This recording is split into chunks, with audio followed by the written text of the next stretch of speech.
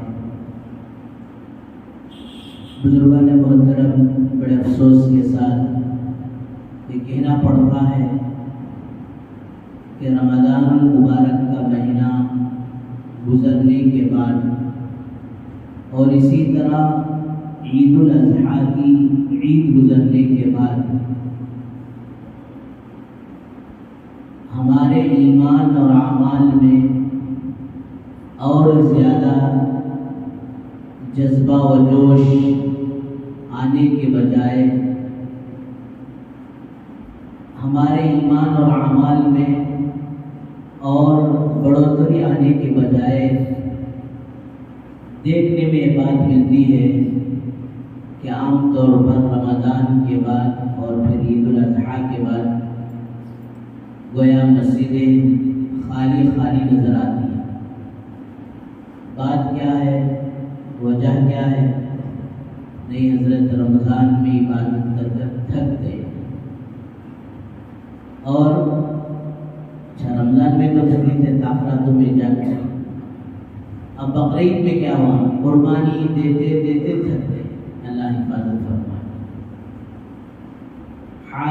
حاجی کا عمل جو حضرات ماشاءاللہ حج کیے ہیں وہ اچھی طرح جانتے ہیں کہ کیسے حج کے 5 دن بالخصوص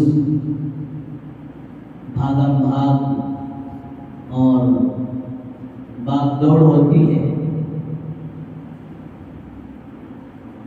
کہ اپنی قیامگاہ سے نکل کر مینا کے لیے جانا، بس آ رہی ہے، انتظار میں 1.5-2 گھنٹے گزر جاتے ہیں، نہ سو سکتے ہیں نہ جا سکتے ہیں، اور پھر ماشاءاللہ بس میں سوار ہو کر گئے، جاتے جاتے رات کے 1-2-3 بھی بج گئے، بولنے نہیں ہوتا، اور پھر مینا کا ماشاءاللہ وہ مقام استنجا بیت الخلا جانے کے لیے کیوں لگانا پڑتا ہے، گرمی کا موسم، کھانے ہمارے مزاج کے نہیں، سب برداشت کرتا ہے، اور پھر وہاں سے 1 دن گزرنے کے بعد پھر عرفات کی روانگی۔ اب مینا کو آتے آتے رات میں نیند نہیں، پھر عرفات کو جاتے جاتے نیند نہیں، صبح کو سوئیں گے، پھر گرمی کا حال، پھر عرفات میں ماشاءاللہ دن گزار کر وقوف عرفہ عصر کے بعد سے مغرب تک کا جو ہم وقت ہے دعاؤں میں مشغول ہو کر پھر رات کو عرفات سے مزدلفہ کی طرف جانا، اور وہاں ماشاءاللہ بغیر چھت کے خالی میدانوں میں رات گزارنا، یہ تیسری رات بھی ڈھنگ سے نیند نہیں، اور پھر ماشاءاللہ صبح اپنے ٹینٹوں کے پاس مینا کو جانا، وہاں سے شیطان کو کنکریاں مارنے جانا، اور پھر اگر قربانی دینے کا موقع ہوگا تو قربانی کی جگہ میں جانا۔ بہرحال کپڑا دھونے کے بعد جس طرح نچوڑتے ہیں، اس طرح ان 5 دنوں میں اللہ تعالیٰ حاجی کو نچوڑ دیتا ہے، بڑا قربانی کا وقت گزرتا ہے، لیکن یہ سب کچھ کرنے کے باوجود حکم یہ نہیں ملتا کہ میرے بندو ماشاءاللہ گناہوں سے تمہیں پاک صاف ہو گئے، 3 دن فل رش کر لیو، اب نماز بھی نہ کو، کیا بھی نہ کو، نہیں ہے، بلکہ دوستوں قرآن کہتا ہے وَإِذَا قَضَيْتُم مَّنَاسِكَكُمْ فَاذْكُرُوا اللَّهَ كَذِكْرِكُمْ آبَاءَكُمْ أَوْ أَشَدَّ ذِكْرًا۔ یہ 5 دن تھکے ماندے گزارنے کے بعد اللہ کی طرف سے حکم ہو رہا ہے، جب حج کے مناسک، حج کے ارکان میرے بندو تمہارے پورے ہو چکے ہیں تو پھر سے اللہ کے ذکر میں لگ جاؤ۔ کب تک کرنا ہے؟ ان الذين قالوا ربنا الله ثم استقاموا، کرتے رہو ایک عمل کے بعد دوسرا عمل، دوسرے کے بعد تیسرا عمل، تتنزل علیہم الملائکہ، یہاں تک کہ موت کا فرشتہ تم پر آ جائے، موت کا فرشتہ تمہارے پاس پہنچ جائے، تب تک ایمان والے کو چھٹی نہیں، نہ خوشی میں چھٹی، نہ غم میں چھٹی، نہ صحت میں چھٹی، نہ تو بیماری میں چھٹی، نہ تو حضر میں چھٹی، نہ تو سفر میں چھٹی، نہ غریبی میں چھٹی، نہ مالداری میں چھٹی۔ دوستو عمل سے ایمان والے کو کبھی بھی چھٹی نہیں مل سکتی۔ ہاں جب موت کا فرشتہ آ جائے گا اب اس کے بعد دوستو چھٹی ہی چھٹی ہے۔ ایک سبحان اللہ تم سے اب نہیں کہا جائے گا، ایک الحمدللہ تم سے نہیں کہا جائے گا، 2 رکعت نفل اب نہیں، ذکر و اذکار اب نہیں، روزہ اب نہیں، قربانی اب نہیں، حج اب نہیں، عمرہ اب نہیں۔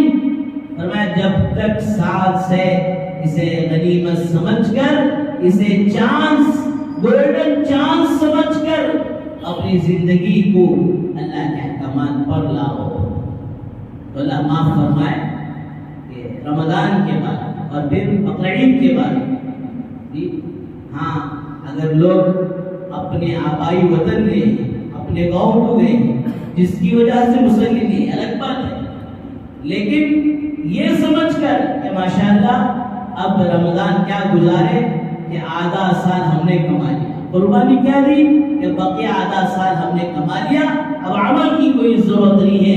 دوستو یہ سراسر غلط ہے۔ اس لیے ہر موقع پر یہ دیکھو کہ جس طرح حضرات صحابہ عمل کرتے ہیں، وَإِنْ آمَنُوا بِمِثْلِ مَا آمَنْتُمْ بِهِ فَقَدِ اهْتَدَوْا، کہ ایمان لاؤ، اعمال کرو، اپنے ایمان کو بناؤ تو ان جیسا بناؤ، کن جیسا؟ جس طرح حضرات صحابہ کرام رضی اللہ عنہم اجمعین نے بنایا، اپنی زندگی کے لیے بہترین آئیڈیل، بہترین نمونہ وہ صحابہ کی زندگی ہے، اسے دیکھ کر چلو۔ جوان ہو تو صحابہ کے جوانوں کو دیکھو، بچے ہو تو صحابہ کے بچوں کو دیکھو، عورتیں ہیں صحابیات کو دیکھو، بوڑھے ہیں تو بوڑھے حضرات صحابہ کرام رضی اللہ عنہم اجمعین کو دیکھو۔ صحابہ کے مزاج میں، صحابہ کی زندگی میں، صحابہ کی سیرت میں فرمایا دوستو یہ بات نہیں ملتی تھی کہ وہ عمل سے تھک کر بیٹھ گئے، اللہ کے راستے میں گرمی کے زمانے میں چل۔ اب مسافر کے لیے اختیار ہے کہ اسے طاقت ہے، قدرت ہے تو روزہ رکھے، اگر نہیں ہے تو بعد میں وہ روزہ چھوڑ دے سفر کی وجہ سے، بعد میں اس روزے کی قضا کرے۔ فرمایا حضرات صحابہ کرام رضی اللہ عنہم اجمعین گرمی کے دنوں میں اللہ کے راستے میں چل رہے، سفر میں چل رہے اور نماز میں کھڑے ہو کر فرمایا فقر و فاقہ کی وجہ سے، روزے کی کمزوری کی وجہ سے صفوں سے نیچے گر رہے ہیں، اس کے باوجود فرمایا کہ انہوں نے دوستو روزے کو نہیں چھوڑا۔ تو ہم ایسا بڑا عمل کیا کر لیے کہ اللہ معاف فرمائے، ہم مسجدوں کو خالی رکھیں، مسجدوں کو اعلان کریں اور اللہ کے گھر سے اور نماز جیسا ہم فریضے سے اللہ معاف فرمائے ہم دور ہو جائیں۔ اس لیے اگر ایمان والا نماز کی حقیقت کو سمجھ لے تو فرمایا کہ ساری زندگی اسے دین پر چلنا آسان ہو جائے۔ میرے اور آپ کے آقا سرور کونین حضرت محمد رسول اللہ صلی اللہ علیہ وسلم نے ارشاد فرمایا کہ نماز ایسا پڑھو اور نماز اس دھیان سے پڑھو کہ تم اللہ کو دیکھ رہے ہو۔ اگر ایمان اتنا مضبوط نہیں ہے، اتنی استطاعت اور طاقت نہیں ہے کہ تم اللہ کو دیکھ رہے ہو، تو کم سے کم آخری درجہ یہ ہے کہ اس دھیان سے نماز پڑھو کہ اللہ مجھے دیکھ رہا ہے۔ یہ حدیث مبارکہ میں حضور اکرم صلی اللہ علیہ وسلم نے گویا سارے دین کا خلاصہ بیان کر دیا کہ ایک باشعور انسان، ایک باشعور نوجوان کو کہ جب اسے اس بات کا احساس ہوتا ہے اگر میں اس جگہ گھر میں کوئی غلط یا گناہ کا کام کروں میرے گھر والے مجھے دیکھ لیں گے، تو فرمایا دوستو گناہ کی طرف قدم نہیں اٹھائے گا۔ مدرسے میں ایک طالب علم کے ذہن میں بات آ جائے کہ میرے اس غلط حرکت کو میرے استاد مجھے دیکھیں گے، تو فرمایا وہ دوستو اس غلط کام کی طرف قدم نہیں بڑھائے گا۔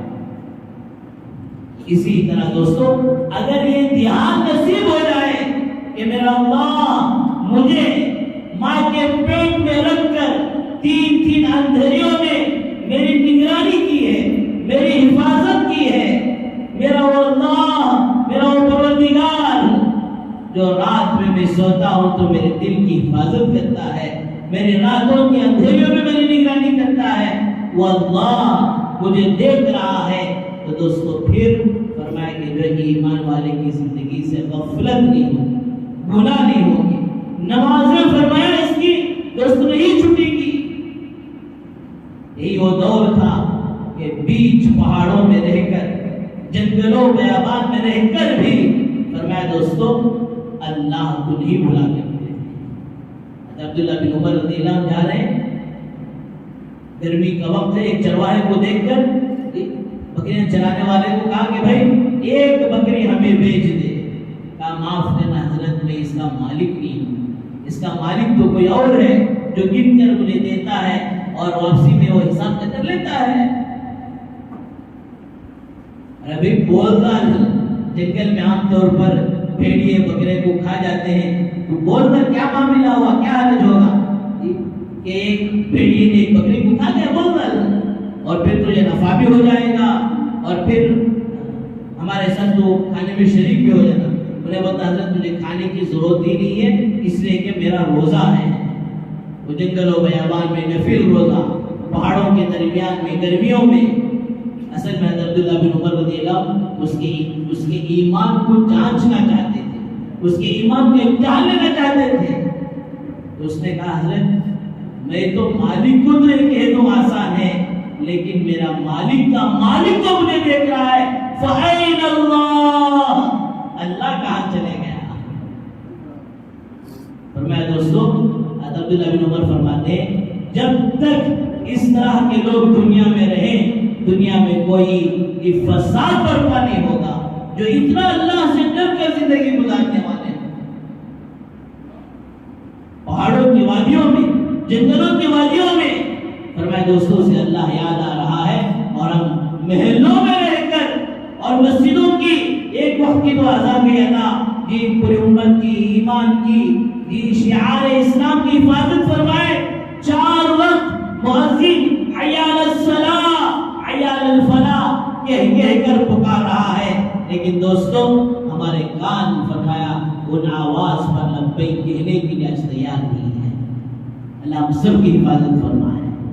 وہاں سے کوئی آواز نہیں آ رہی تھی، فرمایا اس کا ایمان اس درجے کا بن چکا تھا، اس کا یقین اس درجے کا بن چکا تھا کہ ہر حال میں اللہ مجھے دیکھ رہا ہے۔ آگے حضرت عبداللہ بن عمر فرماتے ہیں اور جب دنیا میں اس قسم کے لوگ نہیں رہیں گے تو پھر چاروں طرف فساد برپا ہوں گے۔ آج اللہ حفاظت فرمائے ہمارے ایمان کے اندر، ہمارے یقین کے اندر، ہمارے اعمال کے اندر آج اتنی کمی کوتاہی آ گئی کہ فرمایا سارے عالم میں دوستو ہمارے اعمال کے بگاڑ پر فساد برپا ہو۔ ظہر الفساد فی البر والبحر بما کسبت ایدی الناس، جو کچھ زمین میں خشکی میں یہ فساد برپا ہوگا فرمایا وہ لوگوں کے ہاتھوں کی کمائی ہوگی۔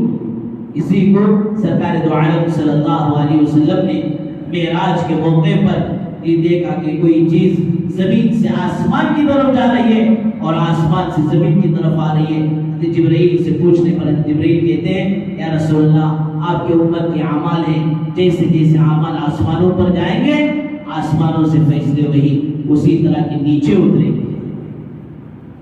بہرحال میرے بزرگوں دوستوں کہ رمضان گزرنے کے بعد، بقرعید گزرنے کے بعد مسجدیں خالی ہونا، نمازوں سے دور ہونا، کس نے معاف کرایا ہے اور کس نے معافی کا حکم دیا ہے؟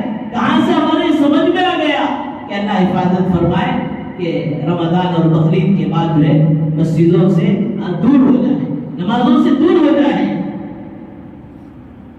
فرمایا کہ جو ہے کسی بھی حال میں یہ اللہ کا فریضہ نماز دوستوں معاف ہو ہی نہیں سکتا. صرف عورتوں کے مخصوص ایام میں فرمایا وہ چھوٹ ہے، اور اس کے علاوہ کبھی کسی کو نہ بیماری کی حالت میں اور نہ صحت کی حالت میں نہ سفر کی حالت میں فرمایا کسی طرح کے موقع پر دوستوں نماز معاف نہیں ہو سکتی.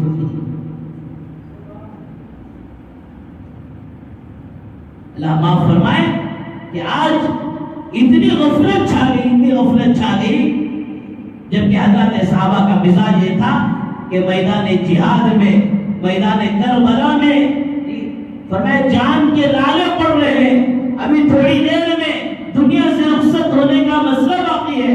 فرمایا اس حال میں بھی دوستو نماز سے فرمایا کہ دوستو دور نہیں ہوا کرتے تھے.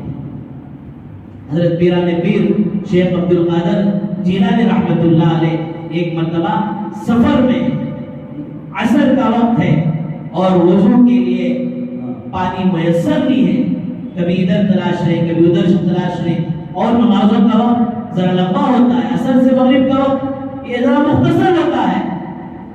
جب ادھر ادھر دوڑ لگائے تو فرمایا لکھا ہے کہ کوئی نور کی شکل میں، روشنی کی شکل میں سامنے کوئی چیز نمودار ہو رہی ہے اور اس میں سے آواز آ رہی ہے، وہ عبد القادر جیلانی تیرا نماز کے لیے اور اس نماز کے وضو کے لیے تڑپنا، بے قرار ہونا اور بے چین ہونا آج ہمیں اتنا پسند آ گیا، اتنا پسند آ گیا، جہاں آج کی عصر کی نماز ہم نے تیری معاف کر دی. ہمیں تمہیں عورتیں تو سمجھتے تھے واہ کیا زبردست کرامت ہے، یہ کیا کیسی معراج ہو رہی ہے کہ نماز معاف ہو گئی. لیکن میرے بزرگوں دوستوں، جنہوں نے ایمان پر محنت کی، توحید پر محنت کی، اللہ کی معرفت انہیں حاصل تھی، اور میں فوراً سمجھ گئے یہ روشنی کی شکل میں شیطان آ کر اصل میں دھوکہ دے رہا ہے. اور پھر کہنے لگے وہ مردود کہیں کا، ملعون کہیں کا، تو مجھے دھوکہ دینے آیا. میرے نبی رحمت للعالمین صلی اللہ علیہ وسلم سکرات کی حالت میں ہے اور پورے پاؤں مبارک زمین پر نہیں جم رہے ہیں، اس کے باوجود دو صحابہ کے سہارے سے آپ مسجد میں اور نماز ادا کی. اگر نماز معاف ہوتی تو میرے آقا صلی اللہ علیہ وسلم کو اس موقع پر معاف ہو سکتی تھی جب ان کو معاف نہیں ہو سکتی تو صرف پانی کے تلاش میں، پانی کے لیے بے چین اور بے قرار ہونے میں مجھے کہاں سے معاف ہو سکتی. تو پھر انہیں سوچا میرا وار حضرت پر نہیں چلا، چلو چلتے چلتے دھوکہ دے کر جائیں گے، چاکلیٹ دے کر جائیں گے، اور کہا واہ عبد القادر جیلانی تمہارے علم نے تمہیں آج بچا لیا. فوراً حضرت کہنے لگے وہ ملعون مردود، مجھے تو کیا کہتا ہے، میرے علم نے مجھے نہیں بچایا بلکہ میرے اللہ نے مجھے بچا لیا. تو ہی پیران پیر رحمت اللہ علیہ کا فتویٰ ہے کہ اگر کوئی بے نمازی مر جائے تو اس کی جنازے کی نماز پڑھنے کی بھی ضرورت نہیں، اور اسے مسلمانوں کے قبرستان میں بھی مت دفناؤ، کہیں ہونے والے اس کے عذابات کا اثر دوسروں پر نہ ہو جائے. میرے بزرگوں بھائیوں، نمازوں کا اہتمام ہر حال میں ہونا چاہیے، خوشی کے موقع پر بھی، غم کے موقع پر بھی. مسئلہ یہ ہے کہ آج ہم نے نماز نہیں سیکھا. نجات المجالس میں لکھا ہے کہ ایک صحابی رضی اللہ نماز کے لیے کھڑے ہیں اور گھوڑا باندھا ہوا ہے، ایک چور آیا، چور آ کر دوستوں اس گھوڑے کو چرا کر لے کر گیا. حضرت نماز میں مشغول تھے اور پھر سلام پھیرنے کے بعد کسی دوسرے نے کہا حضرت آپ کی نظر اس چور پر پڑی بھی ہوگی لیکن آپ نے چور کو کیوں نہیں پکڑ لیا؟ تو عجیب و غریب جواب تھا کہ جس چیز میں مشغول تھا وہ گھوڑے سے بھی زیادہ قیمتی تھی. میں جس نماز میں مشغول تھا وہ میری نماز فرمایا اس گھوڑے سے بھی زیادہ قیمتی تھی. دوستو اس وقت کا گھوڑا صرف آج کی طرح ہم یہ تصور نہ کریں، یہ فکر نہ کریں کہ کوئی راستے میں چل رہا ہے گھوڑا، ایسا نہیں. بلکہ اس زمانے میں وہ بہترین سواری تھی. گویا وہ آج کے دور کے اعتبار سے لاکھوں کی کار گویا ان کی چوری ہوتی ہوئی دیکھے، پھر بھی کہہ رہے ہیں کہ لاکھوں کی کار سے بڑھ کر یا ہزاروں کے گھوڑوں سے بڑھ کر فرمایا نماز میرے لیے یہ بہت قیمتی چیز ہے. آج وہی مؤذن کہتا ہے حی علی الصلاۃ، مسلمان آ جا نماز کی طرف، حی علی الفلاح، مسلمان آ جا نماز کی طرف.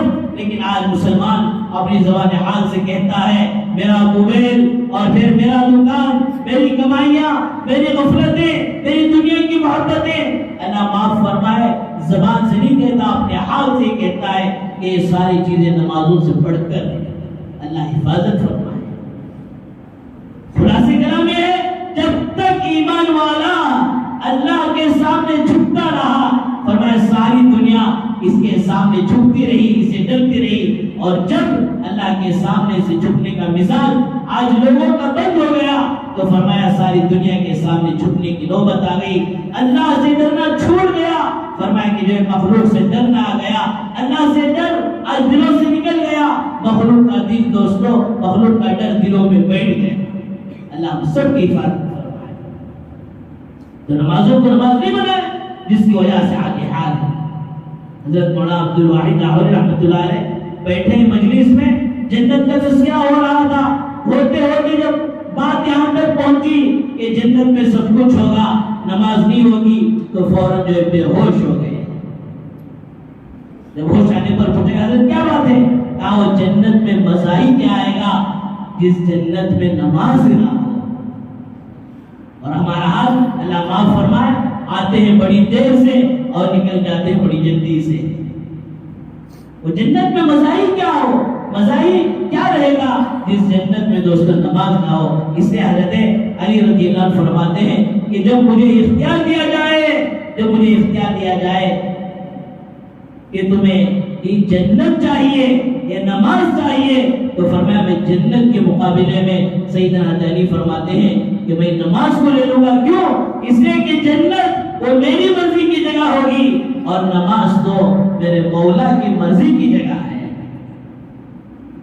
تو بہرحال بزرگ دوستو، نماز کو نماز بنانا، جاندار بنانا، خشوع اور خضوع کے ساتھ پڑھنا، اور پھر یہ یقین ایمان والے کا بن جانا کہ نماز کے بغیر کوئی چارہ نہیں. حاتم اسم رحمۃ اللہ علیہ یا شفیق بلخی رحمۃ اللہ علیہ کی خدمت میں فرمایا استاد شاگرد گفتگو کرنے اور پوچھتے ہیں حضرت آپ نماز کیسے پڑھتے ہیں؟ کہا بیٹا جب نماز کا وقت ہوتا ہے تو وضو بناتا ہوں اور جا کر پہلے بیٹھ جاتا ہوں تاکہ تمام اعضاء تمام پارٹس پرسکون ہو جائے. اس کے بعد ماشاءاللہ نماز کے لیے کھڑا ہوتا ہوں تو پھر یہ ارادہ کرتا ہوں کہ کعبۃ اللہ میرے سامنے ہے، اور پھر دوسری چیز یہ سوچتا ہوں موت کا فرشتہ میرے پیچھے لگا ہوا ہے، میرے دائیں طرف رائٹ سائڈ میں جنت ہے اور بائیں طرف لیفٹ سائڈ میں جہنم ہے، اور میں پل صراط پر سے گزر رہا ہوں، اور پھر یہ تصور کرتا ہوں کہ میری زندگی کی آخری نماز ہے. عامر بن عبداللہ سے کسی نے پوچھا حضرت کیا آپ کو نماز میں کسی چیز کا خیال آتا ہے؟ ہاں بھائی اس بات کا خیال آتا ہے کہ میری دائیں طرف جنت ہے، بائیں طرف دوزخ ہے، پتہ نہیں میں انتقال ہوا تو جنت میں جاؤں گا یا جہنم میں جاؤں گا. تو میرا بزرگوں کو سوال کرنے کا مقصد یہ ہے کہ نہ تو عید کے بعد مسجدیں، رمضان کے بعد نہ تو مسجدیں خالی ہونا ہے، نہ تو بقرعید کے بعد مسجدیں خالی ہونا ہے، بلکہ بزرگوں دوستوں ایمان والے کو تو چھٹی اس وقت ملتی ہے جب یہ عمل کرتے کرتے فرمایا دوستوں عمل کرتے کرتے دنیا سے چلا جائے تو اس وقت عمل کا سلسلہ خود بخود بند ہو جائے گا. اس سے پہلے کسی بھی موقع پر جا کر کسی بھی بڑے عمل کے بعد فرمایا ایمان والے کو چھٹی نہیں مل سکتی. تو بہرحال ہم نے ابھی قربانی دے کر ایک ہفتہ نہیں گزرا. حضرت ابراہیم علیہ السلام کے بارے میں اللہ تبارک و تعالیٰ نے سورہ بقرہ میں فرمایا اذ قال له ربه اسلم، جب ہم نے اپنے ابراہیم سے کہا اے ابراہیم تم تسلیم کر لو، کیا مطلب سرنڈر ہو جاؤ، مان لو، اطاعت کر لو، تو فرمایا بغیر کسی چور و چرا کی. یہ آیت تو اس وقت نازل ہو رہی ہے جب حضرت ابراہیم علیہ السلام نے دوستو کعبۃ اللہ کو، حضرت اسماعیل علیہ السلام نے کعبۃ اللہ کو تعمیر کر دیا، اور فوراً حضرت ابراہیم علیہ السلام کرے قال اسلمت للہ رب العالمین. اللہ کے مفسرین عجیب بات لکھتے ہیں، حضرت ابراہیم علیہ السلام اگر یہ کہتے کہ اسلمت لکا، اے اللہ میں آپ کے سامنے اپنے سر کو جھکا دیتا ہوں، اطاعت کر لیتا ہوں، بات کافی ہو جاتی. لیکن آپ نے قیامت تک آنے والے ساری انسانیت کو یہ پیغام دیا، اسلمت للہ رب العالمین، میں تمام عالم کے، تمام جہانوں کے پالنہار کی اطاعت کرنے کے لیے تیار ہوں. کیا مطلب؟ اللہ کی حمد بھی بڑا بیان کی اور کہا کہ سارے عالم کے رب کی اطاعت کر رہا ہوں. فرمایا اسی طرح سارے عالم کے انسانوں کو بھی اللہ کی اطاعت کے بغیر کوئی چارہ کار نہیں ہے. اور سورہ صافات میں فلما اسلم وتلہ للجبین، جب حکم ہوا تو باپ ذبح کرنے کے لیے تیار اور بیٹا ذبح ہونے کے لیے تیار. تو بزرگوں دوستو، مسلمان کا یہ مزاج ہونا چاہیے، جب بھی اللہ کا فریضہ، جب بھی اللہ کا حکم آئے، فرمایا ایمان والا بغیر جڑ و چرا کے، فرمایا کہ دوستو ہر معاملے میں، عبادت میں، معاملات میں، معاشرت میں، اخلاقیات میں، ہر معاملے میں، فرمایا دوستو اپنے سر کو جھکانے والا ہونا چاہیے. علامہ اقبال رحمۃ اللہ علیہ کہتے ہیں کہ لوگ کہتے ہیں زمانہ ترقی کر گیا، زمانہ ترقی کر رہا ہے، کرنے دو، لیکن تم اپنے اخلاق کو، اپنے کردار کو، اپنے اعمال کو 1400 سال پہلے جو بتایا گیا ہے اسی کے مطابق کرتے رہو.